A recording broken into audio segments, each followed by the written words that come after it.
నిమిషాలు చిన్న గ్రీటింగ్. దేవుని యొక్క వాక్యాన్ని మనం ధ్యానించుకునే ముందు శుభ పలుకులు, దేవుని మాటలు ధ్యానించుకుందామండి.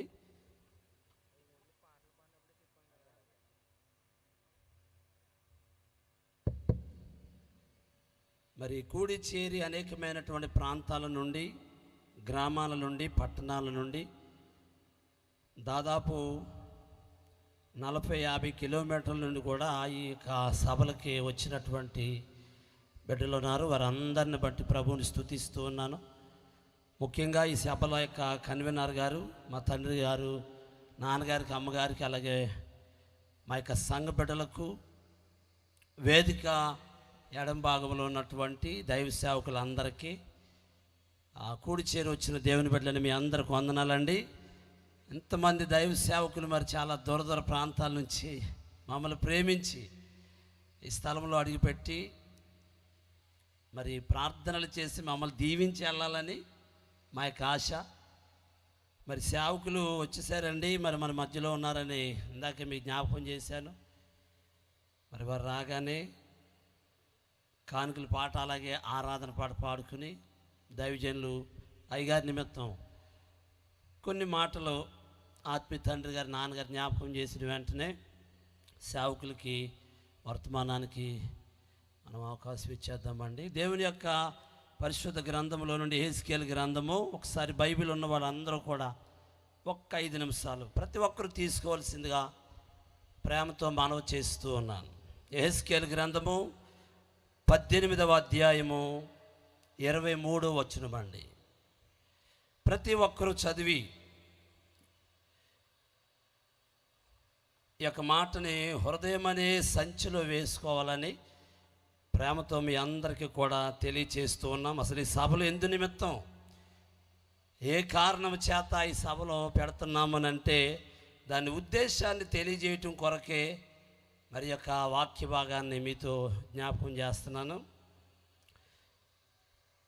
యెహెజ్కేలు గ్రంథము 18వ అధ్యాయము 23వ వచనమండి. దుష్టులు మరణము నొందుట చేత నాకేమాత్రమైన సంతోషము కలుగునా? వారు తమ ప్రవర్తనను దిద్దుకొని బ్రతుకుటయే నాకు సంతోషము. ఇదే ప్రభువగు యెహోవా వాక్కు. దైవజనుడైనటువంటి యెహెజ్కేలుకి దేవుడు బయలుపరిచినటువంటి ఒక గొప్ప సత్యమైనటువంటి మాట ఏంటంటే, దుష్టులు అయిన వారు తమ దుష్టత్వములోనే మరణము నొందితే అది నాకు ఏమాత్రమునో సంతోషము కాదని సైన్యములకు అధిపత్యగు యెహోవాయే ఈ మాటను జ్ఞాపకం చేస్తూ ఉన్నాడు. ఎందుకు ప్రతి సంవత్సరం అంత హెచ్చించి వ్యయ ప్రయాసలు కూర్చి అనేక మంది దేవుని బిడ్డలు ఈ సభల నిమిత్తమై ఈ ప్రాంతంలో సువార్త జరగాలని, కొందరినైనా క్రీస్తు కొరకు సంపాదించాలనే ఉద్దేశంతో మరి మేము కలిగి ఉన్నటువంటి భారములో ఎంతోమంది మా యొక్క ఆత్మీయులు భారము కలిగి గుప్పిలు విప్పుతూ దేవునిని మహింపరుస్తున్నారు.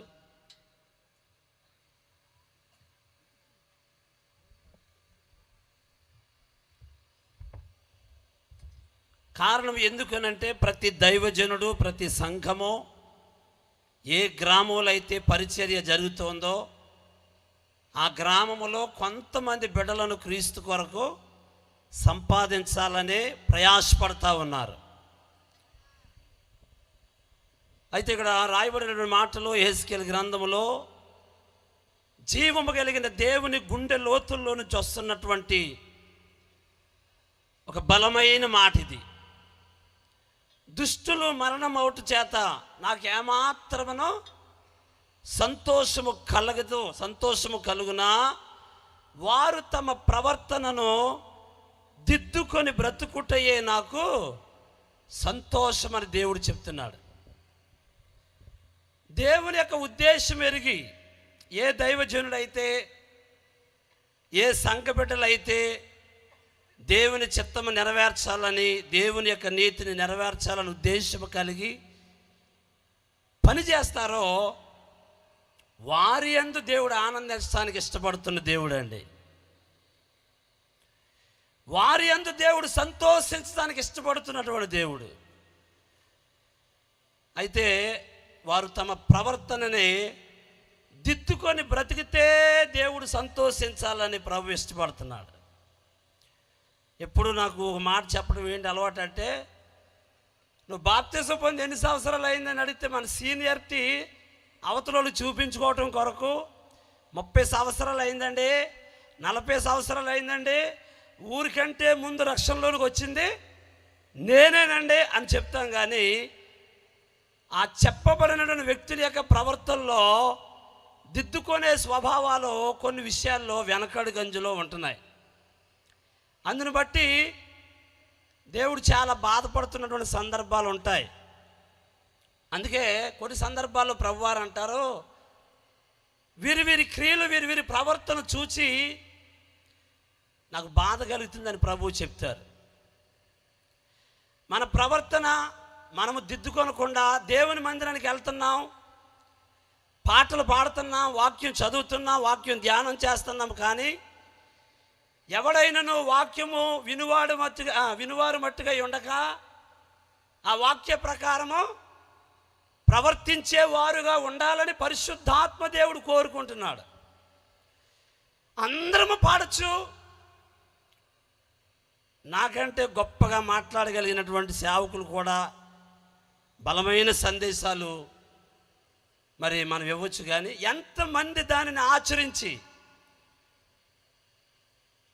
దానితో ఏకమై ప్రభు యొక్క ఉద్దేశాన్ని, దేవుని గుండె లోతుల్లో ఉన్నటువంటి ఉద్దేశం ఎరిగి ఎవరైతే పనిచేయగలుగుతారో అలాంటి వారి కొరకు దేవుడు చూస్తున్నాడండి.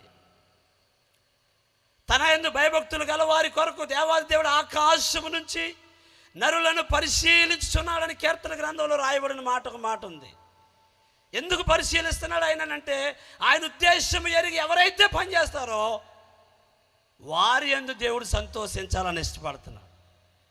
అయితే మన సీనియర్ మోస్ట్ని చెప్పుకోవడం కాదు, కానీ ఎంతగా దేవునిలో మన ఆత్మీయ స్థితి ముందుకు మనము వెళ్తున్నామనే విషయాన్ని ప్రతి ఒక్కరము కూడా గుర్తించుకొని ఎప్పటికప్పుడు నాకు మట్టుకు నేను ఎప్పటికప్పుడు దేవుని సన్నిధిలో దిద్దుకోవలసిన వాటిని దిద్దుకుంటూ గనక ముందుకు వెళ్ళగలిగితే అది దేవుడు మన యందు సంతోషించాలని ప్రభు ఇష్టపడుతున్నాడండి. అందుకే కీర్తన గ్రంథంలో 50వ అధ్యాయము 17వ వాక్యంలో ఒక మాట రాయబడింది. కీర్తనల గ్రంథము 50వ అధ్యాయము 17వ వచనం చూడండి ఒకసారి, అందరూ చదవండి మాట.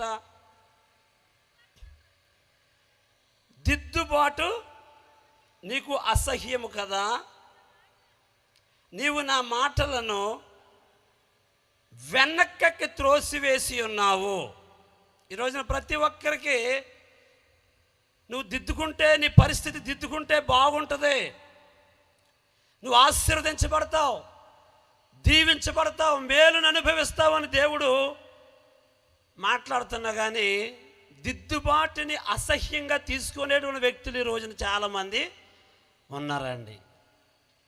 ఒక మంచి మాటని ఎవరైనా ఒక వ్యక్తి ద్వారా మనకి వినపడేటట్లుగా పరిశుద్ధాత్మ దేవుడు చేస్తే ఈరోజు వెంటనే మాకు అన్నీ తెలుసులే, చెప్పేవులే అని అనుకునేటువంటి వ్యక్తులు కూడా ఉన్నారు. కాబట్టి మనుషులు చూసే పై రూపాన్ని మనము ఆ రూపాన్ని కనుపరుచుకుంటూ ముందుకు వెళ్ళేదానికంటే మన బాహ్య అంతరంగాన్ని చూస్తున్నటువంటి దేవుడు మనల్ని మన వైపు ఆయన చూసినప్పుడు మనలో ఏ కళంకము, డాగు, మత్స లేని వారముగా దేవుని ఎదుట మనము కనబడాలనే ప్రభువారు కోరుకుంటున్నారు. అందుకొరకే ఈ సువార్త సభలను ఏర్పాటు చేయటం జరుగుతుంది. కొందరు అనుకుంటున్నారు ఆ మీటింగ్లకు వచ్చేవాళ్ళు అందరూ నమ్ముకున్న వాళ్ళే కదా అని అనుకుంటున్నారు. కానీ అందులో దిద్దుకోవలసిన వాళ్ళు కూడా చాలామంది ఉన్నారు. పేరుకి క్రైస్తవులమే, తాత ముత్తాతల నుంచి మనం క్రైస్తవులమే, కానీ దేవుడు కోరుకునేటువంటి ప్రవర్తన